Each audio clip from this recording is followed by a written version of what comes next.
people are struggling and looking for answers,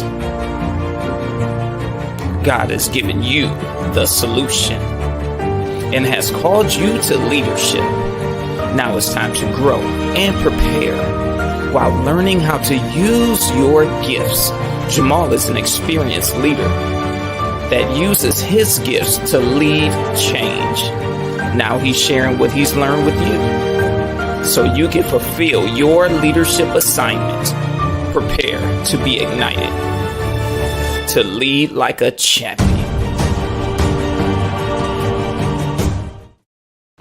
Hello, everybody. Hello. Welcome to Igniting Champion Leaders Live. I am your host, Jamal Maxsam, CEO of Lead Like a Champion, curator, nurturer, and developer of Champion University, where we ignite leaders in their ability to lead as well as operate in their gifts. And so I want to just say thank you so much for watching. Those of you watching on the various platforms, remember to comment, because I do read your comments and respond to them. Remember to like this video, give me a follow on whichever platform you're watching, or subscribe and share this video so others can benefit from this information while it is still available. And so tonight we are talking about greatness. Thank you everybody on Clubhouse listening live and on the replay, the VIP. I was able to say hi to you earlier, but I want to say hi again. Make sure that you are sharing this out in all the different spaces and inviting people into the room as we start this discussion. Now, one of the things, if you've been watching me for the past couple of days, you in the various spaces and lives and places I've been speaking, I've been talking about greatness. Coming into 2023, one of the things that I heard from God very clearly was the word greatness. And he said that during this year, he is making our name great. And I'm saying our because what he spoke to me, I know it wasn't just for me. It was for all of us who are stepping into and operating in leadership and fulfilling our leadership assignment. And so a lot of people are like, well, what does that have to do? What does that with me? Or what does that look like? What do you mean when God is saying he's making our name great? Well, that's the thing we're going to begin to unpack, because I don't want you just to get motivated by hearing that or excited about hearing it and get all pumped up and be like, yeah, God is making my name great as a leader, without knowing what it looks like and without knowing your response. Every time God speaks something to us, there is an appropriate response that we have to have in order to ensure we see that as a reality in our lives, because we have a responsibility for everything that is spoken in order to see it be real and not just talk. And so the thing is, when God talking about making our name great, is not just about us. One, is about him making his name great through us, but two, our name being made great for a particular reason. Now, greatness, if you've been checking out my social posts, especially today, greatness is not a position or a destination. It's a positioning as we walk out our leadership, especially the transformational leadership approach. So let's jump in tonight and talk about leadership greatness and how it is the place that is beyond success, because all of us want to be successful as a leader. Every time I sign off of a clubhouse room, of a live, of anything, I talk about, I will say, be successful. And then I would say lead like a champion, which is a decree over you, because success is essential as we walk out our leadership assignment. We can't be a failure. We can't fail to produce in our leadership. But here's the thing. And Bill Winston said this very plainly and clearly in the introduction to his book called The Spirit of Leadership, and his leadership lessons learned from the life of Joseph.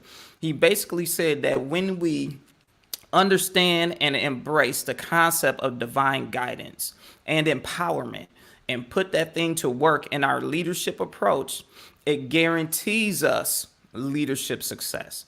The only guarantee that we can have of our success as leaders is when we understand, as we are learning the different theories and principles of leadership. They have the trait-based theory, the skill-based theory. They have, the transformational leadership, authentic leadership. They have all of these leadership theories that are researched and proven that when leaders engage in certain behaviors, followers, as they call it, respond.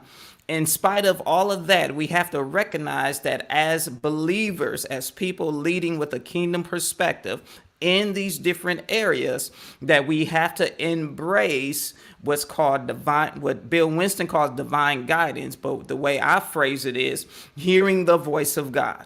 Because the only and the best way to be successful, and the only thing that guarantees our success in leadership, is when we hear the voice of God. Because we are now engaging and experiencing times and things that are different than have been researched, and that there is no point of reference for. And only God can help us not only navigate through these things, but lead others through these challenges. And so we have to be clear on our ability to hear God and to follow what he's saying, even when it appears like it doesn't make sense. Now, some people might be like, well, Jamal, I want you just to tell me about leadership principles. I don't want to hear you talk about God. Well, you're talking to the wrong dude then, because I'm going to talk to you about leadership principles, but I'm also going to let you know that these principles will not work for you unless you hear the voice of God, who directs you in how to apply them by giving his wisdom, as well as how he expands upon the leadership principles, because everything true about leadership comes from God, because God is truth, and anything true about how you need to connect with people originated from him anyway. So anytime you're talking about leadership, you're talking about God anyway, or a nature of God, or a specific character trait of God. And so here's the thing. Let's jump some more into it. With this, let's first define greatness, because a lot of people use the word great and it has a lot of different meanings. They ascribe it to a lot of different people, places, or things. And so let's just be very clear on what the word greatness means. Greatness refers to a quality or a state of being important, notable, or distinguished. Now, I want you to recognize this. You are already important, you're already notable, and you're already distinguished because of God. Leadership position does not make you important. People following you does not make you important, and it doesn't distinguish you. If you think a position is what makes you important, then you will be stuck in what's called positional leadership, where people only follow you when they have to or because they have to, and outside of that scenario, you have no influence. If you believe that position and title and people loving what you do makes you important, and now you've become too needy to lead, because you can't be a needy leader and leading people to places of greatness, or organizations to places of greatness. So you have to be clear, one, on who you are in order to help people be who they are in terms of following you and walking out their purposes and destiny. And so let's continue to look at the definition. But it also talks about being distinguished. It says it's the quality or state of being powerful or intense. Now, let me pause there, because I've seen a lot of people in their leadership be extremely intense, but not operate from a place of greatness. There are people who've come in trying to make changes, especially when I was a school principal. There would be someone from district who would come and say, we need to make these changes. It's urgent. We got to do it now. And they're super intense, and what they were saying and doing was right, but they had the intensity without, one, the influence, and two, they weren't in a state of power, meaning that they really couldn't cause anything to happen except by trying to pressure and rush things to happen. We've all seen that. We've seen leaders like that in corporate and education and other places where they're super intense, super serious, super uptight, and trying to force something to happen versus using their influence to be the catalyst for things to happen. There is a difference between forcing something to happen and being the catalyst, because when you force it, it's not going to last. All right, so the next part of the definition of greatness is this. It talks about the quality or state of being large in size, stature, and number. Meaning that when we hear the word stature, think about influence. So it's talking about having large pieces of influence, or having your influence increase and multiplying or growing in size. So as you step into your greatness as a leader, it's all about multiplying, enlarging your impact, enlarging the impact of the people you are serving through your leadership, increasing your influence or stature to the degree and to the point, not where people know your name, not for the sake of just knowing your name, but for the sake of knowing what you do, what you produce, how you impact, and how you benefit them. Greatness is the highest level of leadership that a person can attain. Now, John Maxwell would tell you it's personhood, where people follow you because of who you are. That's a high level of leadership too. But I would challenge you to go beyond people following you because of who you are, and step into greatness where people follow you not just because of who you are, because of what you embody. All right, so here's the thing. So I'm going to give you 3 keys to step into greatness, because greatness is the place and the posture that's beyond success. And so here's the first key. Number 1, you have to recognize that greatness is about significance more than success. And I'm going to give you the caveat to this. People who don't achieve success will easily say that success is not a factor. They'll say, oh, it's not about the money when they're broke. Or they'll say, oh, it's not about how many followers you got. It's about the faithful few. We could change the world with a small group. We don't have to have a large group. That's an excuse. And I'm just saying that's an excuse. And this is time out for the excuses. If you want to really have large impact, you need to have a lot of resources, and you want to reach more people. Don't just settle for the fact of the faithful few. It only takes a few people to accomplish big things. Yes, that's true, but why stop and settle there? And don't let that be your excuse to small down what you are doing, and to small down who you are, or small down the people that you are leading. Yeah, you can change the world with 12, but how much more would you do with 12,000 or 12 million or 12 billion?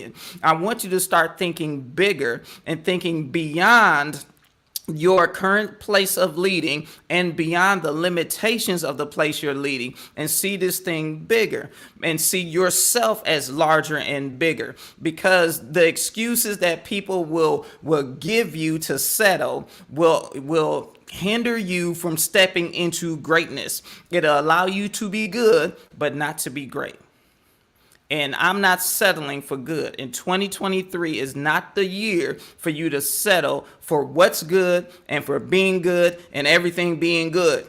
This is the year for greatness. Even though in worship settings they say God is good, and folks will repeat all the time, but the Bible says God is great. And what he made was good. So you need to check that, because if God is great and what he does is good, or a reflection of his greatness, then you as a leader leading from his presence with a kingdom perspective, then you are also great. And everything you do is great as well as good.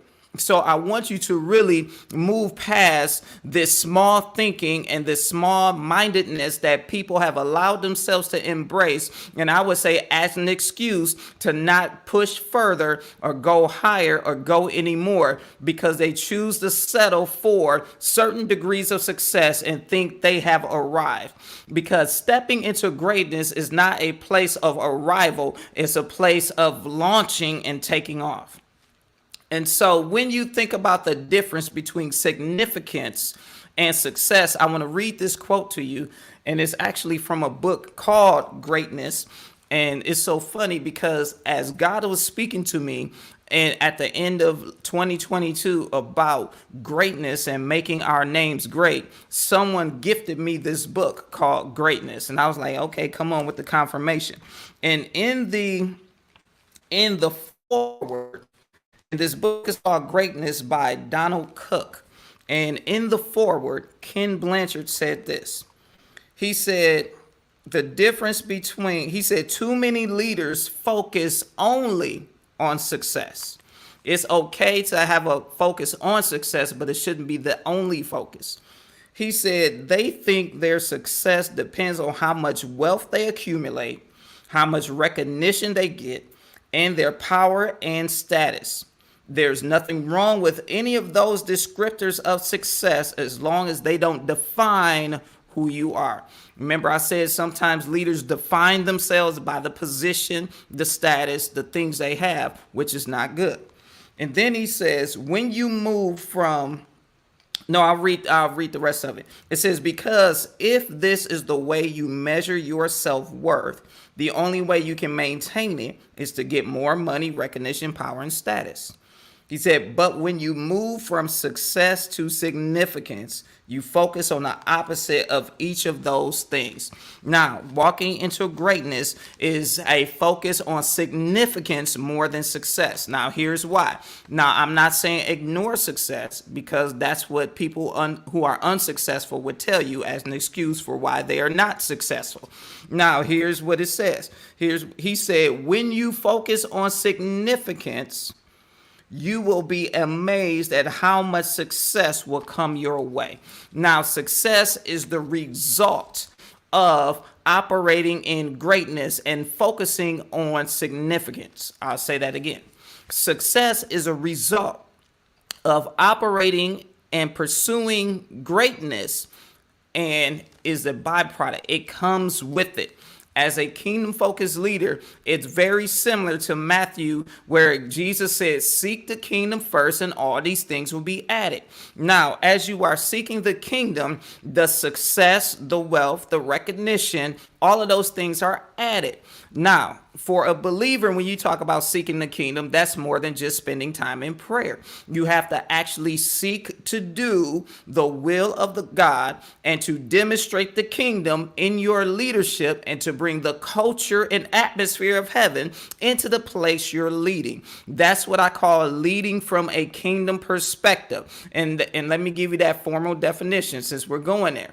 Kingdom leadership is this. It's when you are leading from a kingdom perspective, and it's when leaders recognize they are God's ambassadors who have been assigned by him to their area, not just the church, but their area, whether it be school or business, to use their gifts, their talents, and their abilities to demonstrate the reality of the kingdom in the specific place they have been assigned. And so the specific district, your specific niche, your target market, your business, your industry, your place of worship, if you embrace kingdom leadership, you recognize that you represent God, and it is your responsibility to use your gifts to make sure that place has an atmosphere of heaven, and everybody who's served by the place you're leading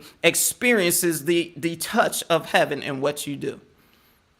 That is how we pursue and step into greatness and allow God to make our name great. Because people will know you as a leader that is impactful and transformational when you focus on bringing heaven to earth in this way and correcting things that are not right. So let me give you the second key. It is this. You have to move, leave, and or go. There must be movement from where you are in order to get to the next place. You cannot walk in greatness without movement.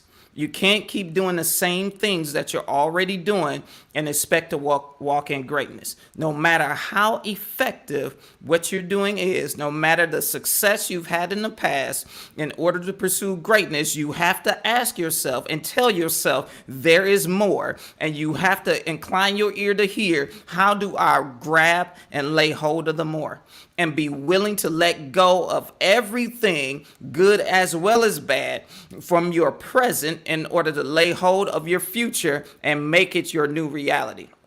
because a lot of leaders would talk about leaving your comfort zone, thinking outside of the box, leaving the box, and stop doing things that are not productive, which is true. But what about those times when you need to move on from something that's productive? Because this particular system is working for us. So why change it? If it ain't broke, don't fix it. That's what people say.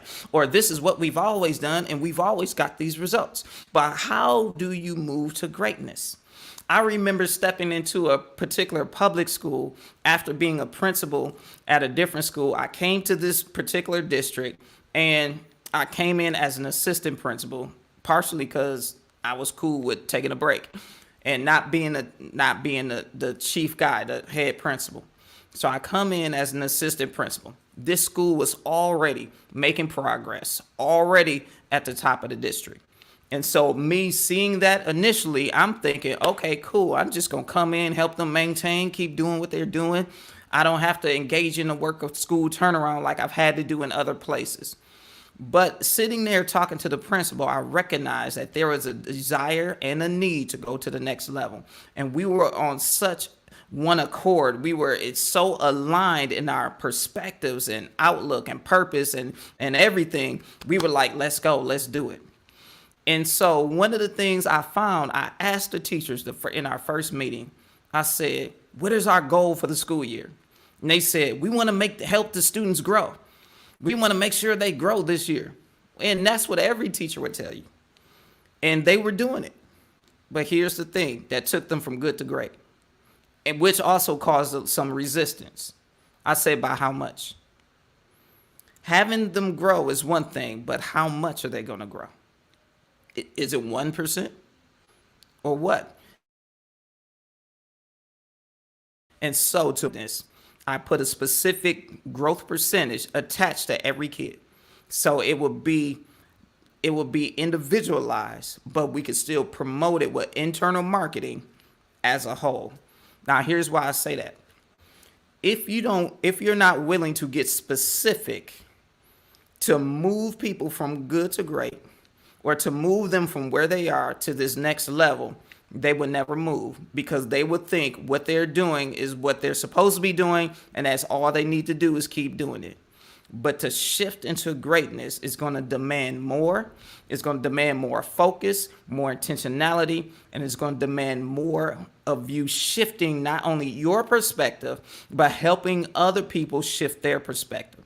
Because I'm telling you, there was some resistance, because change leadership sounds glamorous, but you're going to deal with resistance because people don't like change. They like familiar. And familiar is the enemy of destiny and the enemy of greatness. How many people stay in the land called familiar and never move out into walking out their dream and fulfilling purposes and destiny because they felt comfortable and didn't want to take a risk?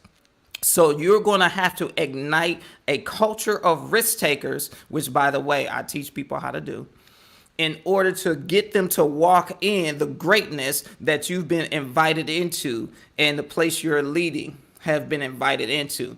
And let me finish this because my video time is almost up. Here's the next thing. You must leave the place. Sometimes this may or may not be a physical place. It may be the place that you are in terms of your leadership and your perspective, as well as the place the people are in. And other times it might be a physical place, because if you are leading a physical place and there are leaders around you that just ain't on it, and you recognize there's more, you might have to be like, I'm out. But you have to make sure, whatever that is, you need to be clear on what the direction is for you. Now, here's another thing with number one, with the move and go, is this. You might have to disconnect with certain people. Your network, your strategic alliances, your friendships, they may not be able to handle this new place of functioning as a leader as you step into greatness and accept the invitation. Some people might not be able to handle it. They may say you're doing too much. It doesn't take all of that. They may say, oh, you think you better than everybody now. They might call you prideful or conceited, because greatness comes with a level of confidence that you're operating in. They might not be able to handle it. And so there might have to be some distance put between you and them. And you might have to decrease your proximity to people who don't want to operate at a high level like you are. And that's not being funny, but it's just being clear, because you have to make sure that the people that you take with you to operate in greatness are the people who want to come, not the people you're dragging to come. And that's kind of challenging when you are leading people, because you have to, part of transformational leadership is inspiring their internal motivation to want to come. I know this is good because it's good to me. Here's the third key.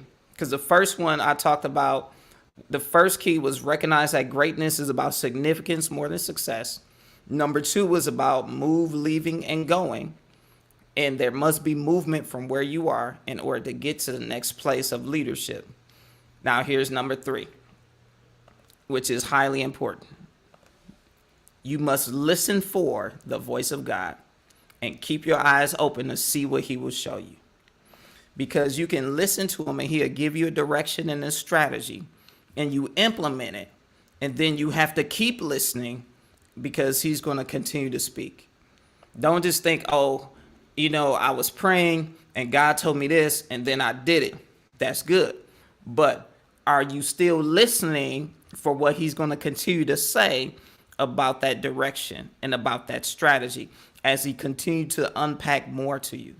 See, this concept of being led by God in your leadership is essential, because non-believers, people who don't know God, people who are not in covenant with him, would say, follow your intuition. And there's a whole thing of research that talks about intuitive leadership and how do you sharpen your intuition? How do you sharpen your gut?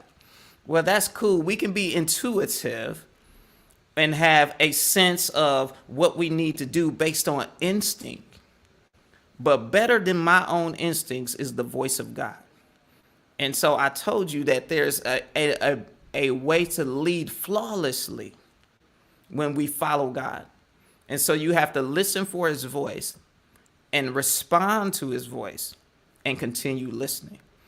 See, a lot of times in leadership, we think about, if I just listen to the right podcasts, or if I read the right books, if I hear the right formula, if they told me I should do this, if I tell them I'm a servant leader and then build relationship, and then that'll be it, I'll be successful. Well, you do want to be a servant leader, but there are components to servant leadership other than just saying, I'm going to give people what they need. There are different components to that. Also, building relationship is good, but that doesn't necessarily mean that they're going to follow you because they know you and because they like you. And as you're building trust, it helps, and that's leadership currency, but there's no guarantee that they're going to want to choose to embark on the journey with you. And so you want to make sure you're listening to God to know how to navigate through these things, because there is no 10-step, 2-step, 15-step, 5-step formula that's going to make you successful. You can learn leadership principles, but it's the voice of God who will help you apply them in your situation correctly. And you don't have to go into your place of leadership talking about the Lord said, because that's religion and that's team too much. All you simply have to do is just follow what he said. You don't have to tell nobody that he said it. You just say it. That's what Joseph did. That's what Daniel did. That's what Jesus did. And that's what you can do as a leader. Because you must hear God as you must hear him, then continue listening as you go. Because like I just said, God will continue speaking to you. So you want to make sure that you are continuing to incline your ear to hear him. All right, so that's it for all of you watching on the video. Thank you so much. Remember to like, share, save this video while the replay is available. If you're watching me on whatever platform, make sure you give me a follow, or and or a subscribe so you can get more content that'll help you in your leadership as you are walking out this thing called your leadership assignment and leading from a kingdom perspective. Now, I want to make sure you know that enrollment is available for Champion University. Right now, we have what's called our founders and tuition investment, which is extremely cool, and there are two different levels that you can be in. Now, Champion University is not a program. It's not a program. Basically, it is an opportunity to receive mentorship, participate in strategy sessions, joining a passionate community. You're going to get some courses, but it's just so much more. And so on your screen, you'll see the link. Go to jamalmaxsam.org/CU, enroll in Champion University. Be part of our passionate community. Get mentorship from me. Participate in strategy sessions. Participate in networking and co-working sessions. And then you can also take courses in leadership where you're learning the principles of leadership, the research behind leadership, and the biblical leadership model. You take courses in the prophetic as well as the supernatural, because operating in your gifts as a leader in your assigned space is a necessity for success. It is not a luxury. You cannot compartmentalize your faith any longer.